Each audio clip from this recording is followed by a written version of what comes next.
Joining us on the show today is a man you will get to know more of throughout the course of this week's Madison Keys Court of Dreams celebration of tennis happening at the Iowa All-Lawn Tennis Club and prominently broadcasted here on our Cracked Racquets YouTube channel. A man you may know best as a three-time ATP doubles champion, a man with wins over Roger Federer in the juniors. We'll get into that here on today's show. And of course, a man I know best as my friend Nathan Healey. Nathan, welcome to our show. How are you doing today? Oh, I'm fantastic, Alex. Great to be on the show, and excited to get into this podcast with you. Oh, I've done my research. I've got plenty of questions for you here today. But of course, the place I want to start, obviously, that Madison Keys celebration of tennis event in coordination with her foundation, Kindness Wins, something to celebrate, of course, fantastic tennis. And for her to get to go home, do it in front of the Iowa community. We talked to her about how special that is. But for you to be able to participate in an event like this that, of course, is not only celebrating some fantastic on-court tennis, but to be a part of the conversation. Kindness Wins, a foundation focusing on the well-being, mental health of so many across the globe. Talk to me about why you wanted to get involved with an event like this. Well, Ryan Nah, who is, I guess, on the panel, he's from this area in Pennsylvania where my wife is from. And yeah, I know his aspirations are to climb up through the political scene in the USTA and reach that presidential position. So he's a master at connecting dots and, connecting people. And so he, suggested that this might be something that I'm interested in. And it certainly is. Mental health is very close to my heart. I actually had quite a traumatic event back in 2012, and where I had an aortic aneurysm and almost ended my life there. So it made me, have a deeper appreciation for, what's going on underneath the surface layers of life, and, it encouraged me to look deeper and look at my own mental health, which, was a challenge on the tour, with all the highs and lows. And so, yeah, from my experience, I feel like I've grown so much, and just to share that journey with others, I think can be a benefit. So I'm excited to be part of it. And that's why we were so excited to not only get to work with you for this event, but get to share your story here on this show today, because you talk about some of the trauma you went through. I'm always so curious, when telling your story. You turned pro in 1998, 18 years old, and to turn pro at that age, that means it's a lifetime filled with tennis and all of the training and, the wearing down that comes with trying to build up a pro career. And for listeners that don't know, you were a top 100 player in the juniors in singles, number 13 in doubles. Anytime you can make a semifinal of a slam, I don't care if it's junior, I don't care if it's, the pros, I don't care if it's wheelchair, that's just impressive. So we can get into that. But how strenuous, how straining, taxing is that lifestyle, and to make that decision at 18? I mean, I'm sure even today you still feel some of the, after effects of that choice. Yeah, definitely. Tennis certainly takes its toll on your body and also your mind. But yeah, impressive research, by the way. I wouldn't be able to recall those matches. My memory doesn't work like that. But yeah, it was, I just was following the next step, and it felt like I was traveling well as a junior. And so it was a logical next step to just step onto the tour. And I had patellar tendonitis in my left knee, which made it challenging on the singles court. So I ended up on the doubles court and then had good results pretty quickly. And the ranking moved from, 1,000 in the world up into the top 50. And, then it was a decision on, whether I could actually step back on the singles court.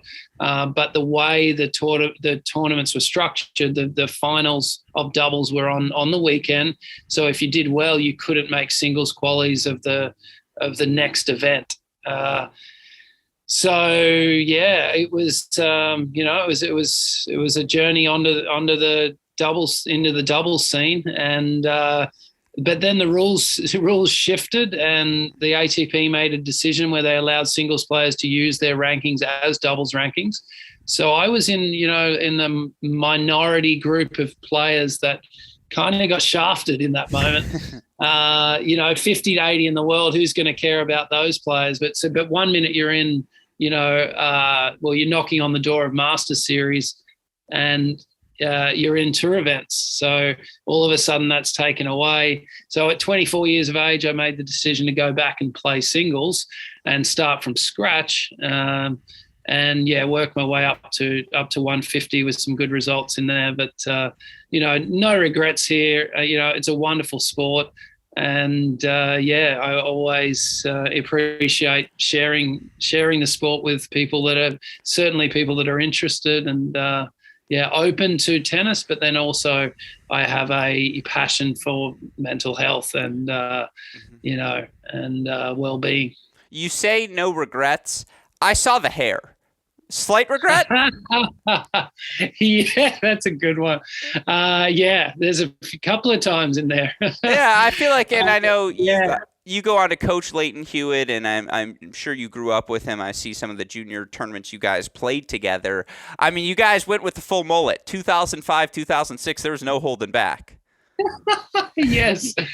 Yeah. I think I got my nickname Captain Planet during that period. That's good. Yeah, no, that was some fun days. And then there was a bleached hair.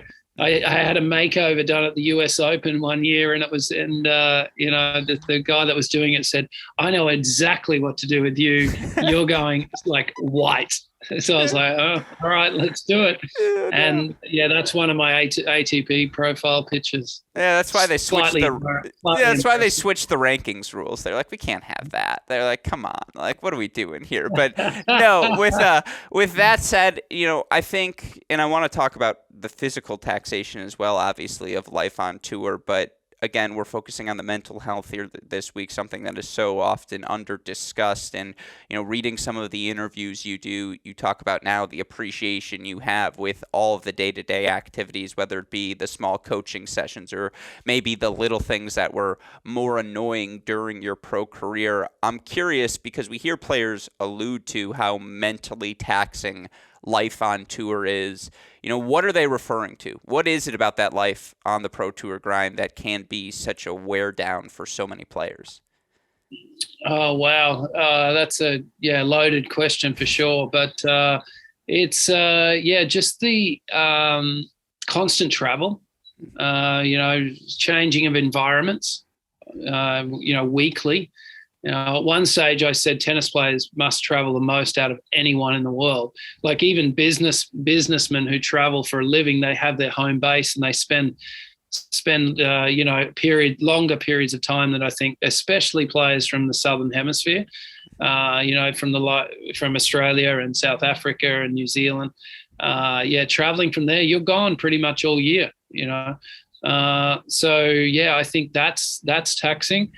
Crossing time zones constantly. The golf tour, they kind of set up in Asia or set up in the States. They go to one continent, whereas tennis is, many continents, and you're, especially in the challenger level, you're shifting continents a lot of the time. So that's tough. Living out of a suitcase, having everything all your possessions, are very limited. I was always made the focus on traveling as light as possible.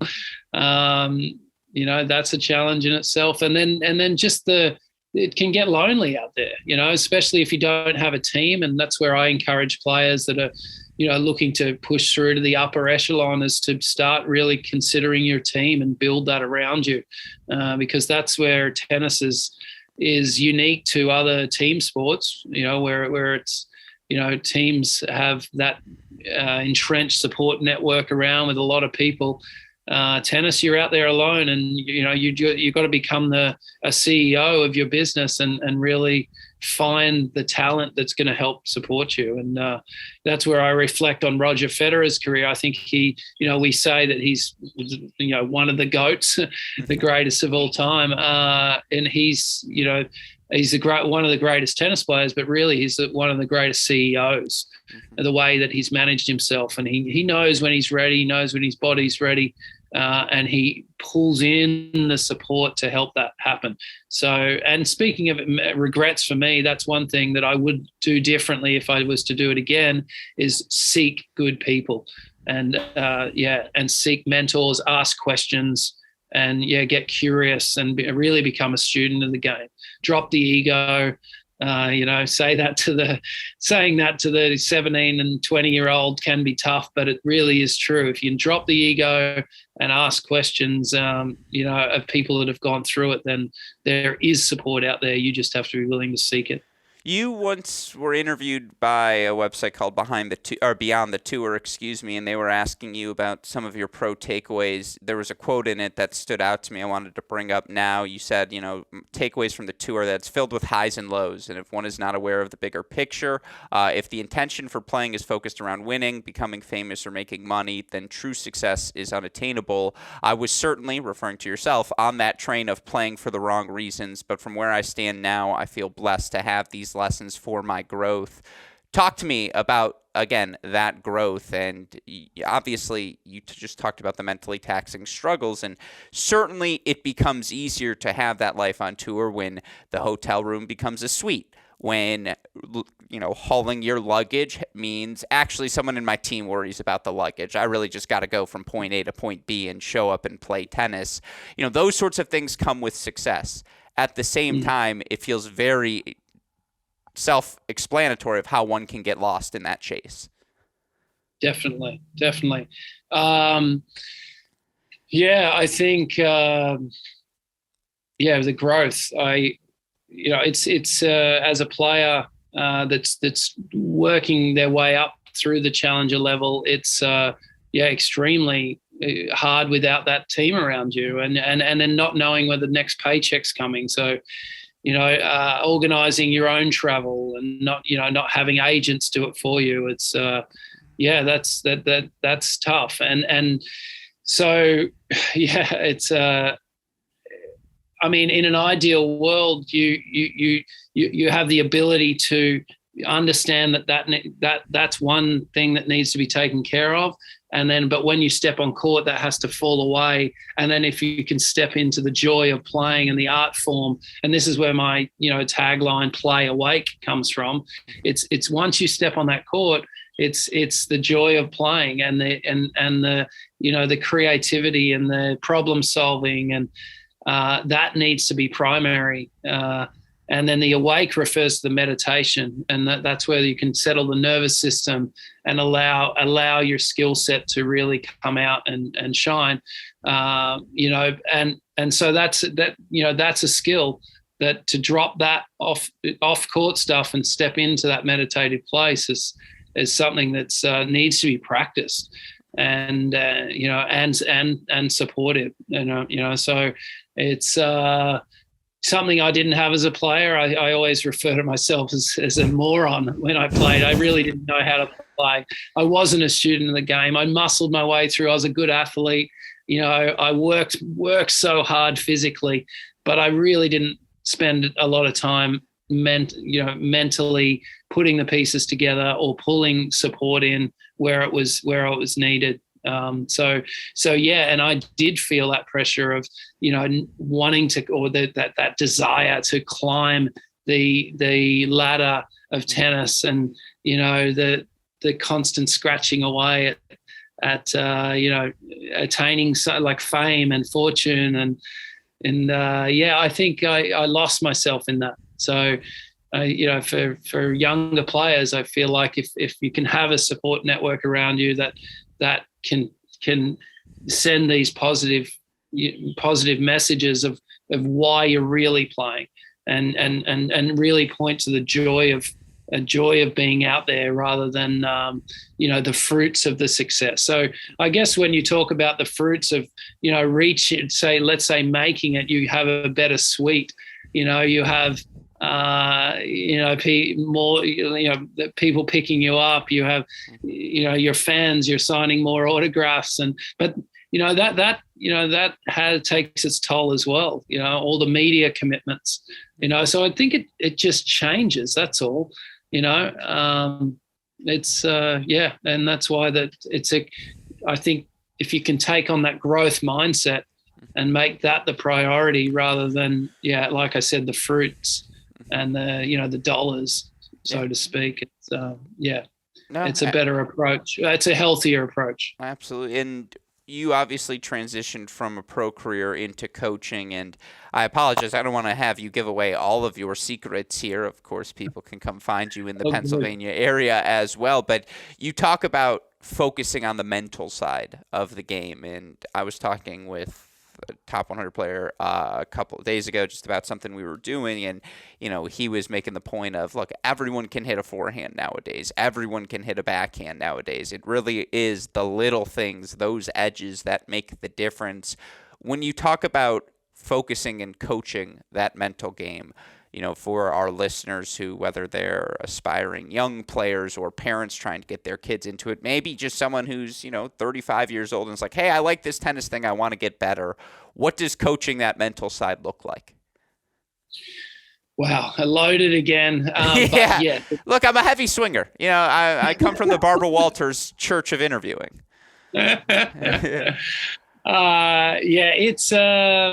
It's seeking those one percenters. It's really listening to where the student is at and what they're going through.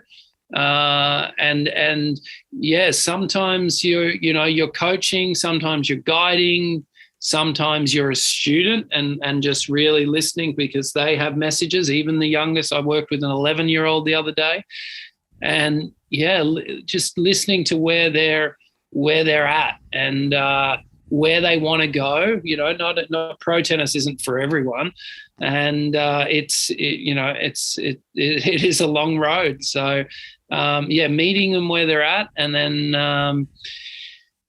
guiding them into what I think is important on court, which is between point routines, being really solid with your mental structure between points.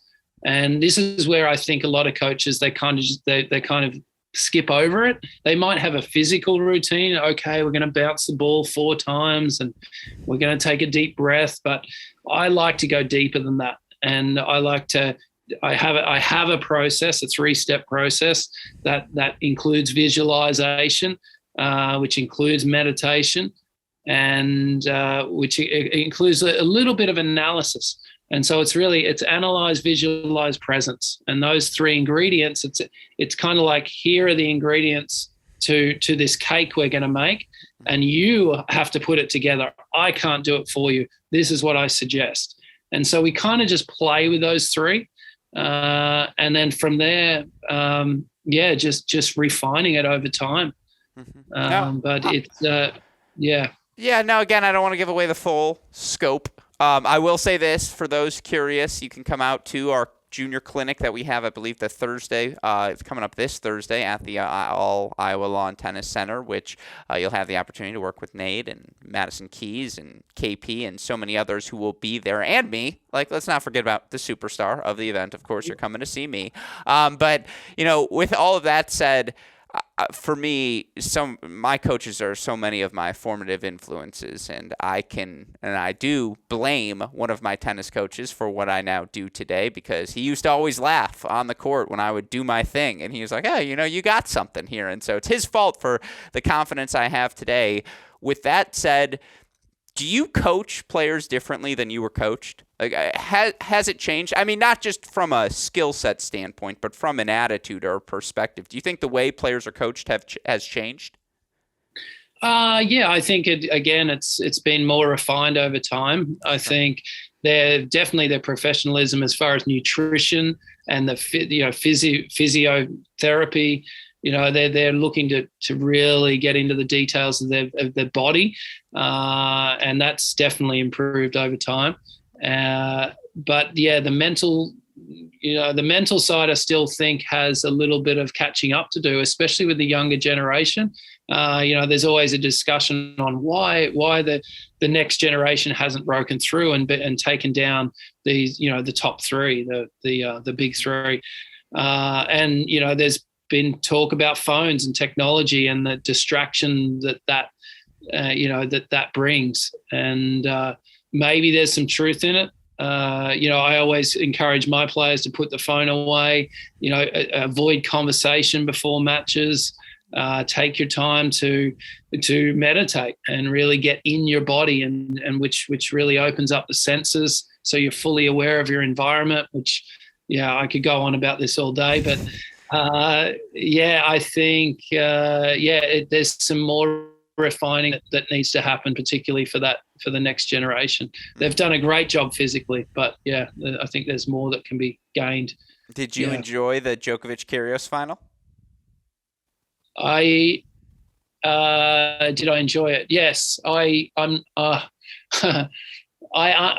understand Nick. Has challenges and mental challenges that he's seemingly is working towards getting on top of. But I'm not a fan of the disrespect of opponents and lines people. And I think there's some lines that are crossed, which I don't appreciate. So I find it hard to get behind Nick. But I love Djokovic. I think he's worked at the stuff that I talk about. I really think he's the one. Even I put him above Roger and Rafa, that has gone down the rabbit hole and evolved as a human and constantly does. He's, we're all human. He makes mistakes. There were, outbursts and whatever, but he has really worked at this side and refined his mental and emotional skills. And he's curious about that. So I would love to have a one-on-one conversation with him.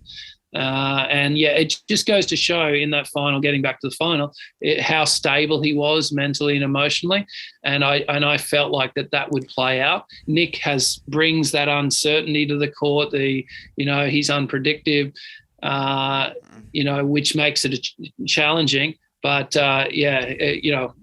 Novak's able to keep his worst tennis closer to his best, whereas Nick has his best tennis and then it falls away, even though, for a brief period. But if you're out of there and you're not focused for even a game, that can be it. That can be the match right there.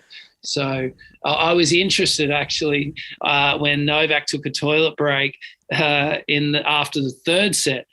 Now I was thinking, he wouldn't do that against Roger or Rafa if he had the momentum. But knowing Nick is in a vulnerable place mentally, I feel like he that was a strategic move. Took the bathroom break, so then Nick, was in his own head and would ultimately eat himself alive. That's where I went. But it was fair. He's a master. Yeah, there's that time when Djokovic again loses the first set. He's just like, all right, I'm just so you're aware. Or to me, the most notable was against Van Rijthoven in, the fourth round, where there's like 54 minutes left on the clock until they're going to suspend the match. And it's like, all right, I have 54 minutes. That's fine. I can win 2 sets. And it's just like break, set's done. Break, set's done. And you're just like, again, he can still, at age 35, he can turn it on in a way that because I always thought it was different. Rafa's always turned on, right? Like he walks out on the court, you're getting 110% of Rafa from start to finish. Novak is the one.